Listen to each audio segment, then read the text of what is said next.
from my head and fell off top and run on sins and friend on friend. If we don't win and pay your ties and make your fins and we alright and KO kids and big old rims and LA homes. If that ain't wrong, if I ain't gone, I ain't home. Oh yeah. Out here, WokeSocial at the old fire station. Great vibes. It's great, it's lovely, everything's Copacetic, yeah, you happy?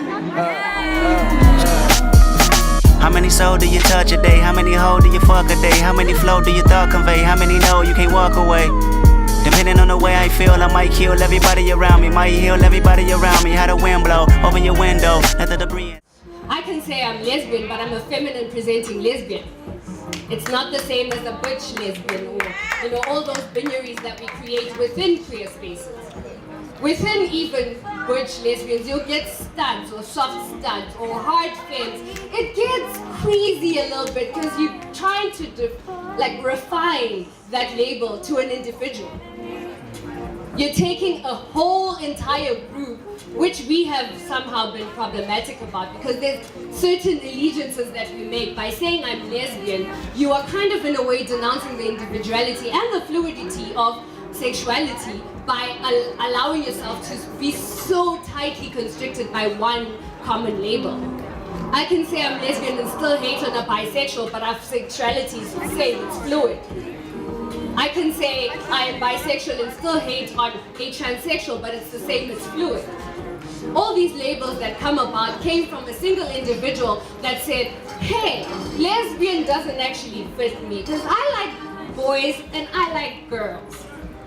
There was that one person who was just like, yeah, I see you lesbian, I'm with the girls, but I'm with the guys too. Pansexuality is just like, you know what, I fucks with everyone. I fucks with everyone. And you know, those labels and things, they're so restrictive. Their lesbian label is not entirely me. Because what you see on TV, about Ikasi stories and stuff, you see a butch lesbian, but if you see me in the streets, it's just like you're not lesbian. And then now I have to provide receipts. Now I have to provide receipts. Like I have to walk, apparently there's a lesbian walk. I have to act like a lesbian, you know. Sometimes you wear the aesthetic, get yourself like that feminist fade. Wear them, you know, studly looking attires with the waistcoats and bow ties. I've been there. I've been a baby dyke before, but that's not me. In order to just give a total understanding of what total feminine energy would be like, it would be like spraying water or spilling a whole glass of water on a flat surface. You know, it's radiant in all directions. You know, it's creative, it's life, it's color. You know what I mean? And then whereas the masculine energy would be, for example, the glass itself. You know, and one without the other doesn't necessarily, in a working body, doesn't necessarily, you know, one without the other doesn't necessarily work, let's put it that way, you know what I mean? So, in the world that we live in, we've sort of assigned characteristics of power to male or masculine characteristics, you know, and that inherently has forced us or has made us to sort of want to suppress the feminine energy or look at the feminine energy as being weaker or as being lesser than the masculine energy. You know what I mean? You know, it basically conditions the environment, whereas the masculine energy structures it.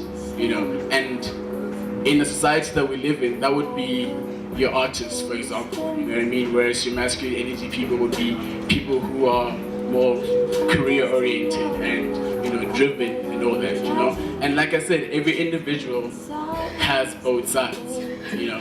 And it's very normal for a man to have high feminine energy, you know what I mean? And it's very normal for women to have high masculine energy, you know what I mean? And like I said, it doesn't necessarily differentiate, it doesn't necessarily determine on sexuality or gender, you know, it's a character thing, you know. So there is a certain level of masculinity in just being a man because you're formed like that, you know what I mean? You're formed biologically to put masculine energy out, you know, and there is a level of feminine energy or a level of femininity, right, in just being a woman because, you know, you're built like that, you're more curvy, and, you know, and so our understanding has sort of been messed up, where we've sort of now assigned certain roles to those specific characteristics. You know what I mean? And like I said, we've assigned roles of power and superiority to masculinity, and anything that isn't or doesn't necessarily show masculinity, we don't necessarily take that seriously. And that is within ourselves, and that is within a larger scale. Because they took away that economic power from you. They took away your land. They took away your manhood, your womanhood, your family. Now it's important for us to realize that as young black men, we need to step higher than ourselves and allow ourselves to be vulnerable in a safe space. It is important that we need to allow ourselves to give that trust, to build that trust, to empower the black woman while still uniting her with the black man. You don't necessarily have to pit ourselves against each other in order to rise. We don't have to put down the black man in order to elevate the black woman. We don't have to elevate the black man in order for the black woman to know her place. There's a place for both of us. There's a balance. Balance is everything. I get those goosebumps every time. I wanna press my line, yeah. I wanna press my. I wanna green like I wanna be like I wanna press my line, yeah. I wanna take that ride, yeah. I'm gonna press my line. I wanna green like I wanna be like I wanna press my. Mama dear, spare your feelings. I'm reliving moments, feeling more residual. Would you hate me if I told you that the only time I truly loved you was when I wasn't inside of you? Flick 1, flick 2, flick 3. Flick 4. My demons seem to be the only constant thing in my life. Flick 1, flick 2, flick 3, flick 4. I wonder if God can still recall the letters that make up my name. Flick 1, flick 2, flick 3, flick 4. The sensation of my face beating and making love to the ground is very familiar. Flick 1, flick 2, flick 3, flick 4.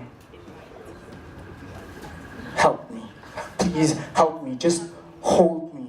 And maybe I'll remember what it really feels like to be cared for. Flick 1, flick 2, flick 3, flick fucking. Oh, this letter seems not to be working. Anyway, flick 1, flick 2, flick 3, flick 4. Is it possible to live with your outsides in and your eyes gazed backwards at what could never have happened? Flick 1, flick 2, flick 3, flick 4. My organs are tired and so are every other part of me that I forgot to love. Flick 1, flick 2, flick 3, flick 4. Help me. He wrote of how you look like the mother of his children and how you are everything he's been wanting and more. Although sometimes you found your mind wandering in a forest of questions. You found yourself wondering if he had maybe not written the things he wrote for you for a previous lover. Or even if you were the first, you'd find yourself wondering if he'd maybe not write the things he wrote for you for his next lover. You accompanied him to his poetry recitals. P.S. I would still love you over and over again, you heard him say in a poem about his ex. But babe, it's just a poem. He managed to convince you. But the voice in your head tried to convince you that a poem written with so much passion could never be just a poem. But you somehow convinced yourself otherwise. He soon became too familiar, and the grip he had on you like his pen started to loosen. That very same pen that he once used to write about how you're his heaven when he feels like hell, how you're his sun when he's in a dark place. With that very same pen, he now used it to take jabs straight to your heart to write about how he would love you over and over again. Wait, you've heard this one before. How he would love you over and over again, but now's not the right time. You then stumbled upon a poem he wrote to a girl. Is it about me? You thought to yourself. Well, maybe it was and maybe it wasn't. But after crying your last tear and watching the very last piece of your heart fall to the ground and shatter, you removed his knife from your chest, made it your pen, and wrote a poem about why nobody should fall in love with a poet.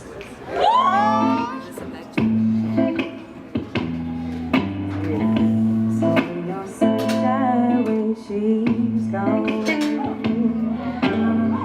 It's not warm when she's gone away. So ain't no sunshine when she's gone. She's always gone for long. And anytime she goes away, so ain't no sunshine when she's gone. It's not fun when she's gone away. So ain't no sunshine when she's gone.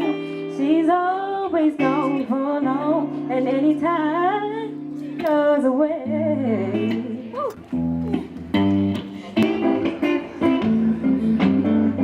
Do do do do do do do do.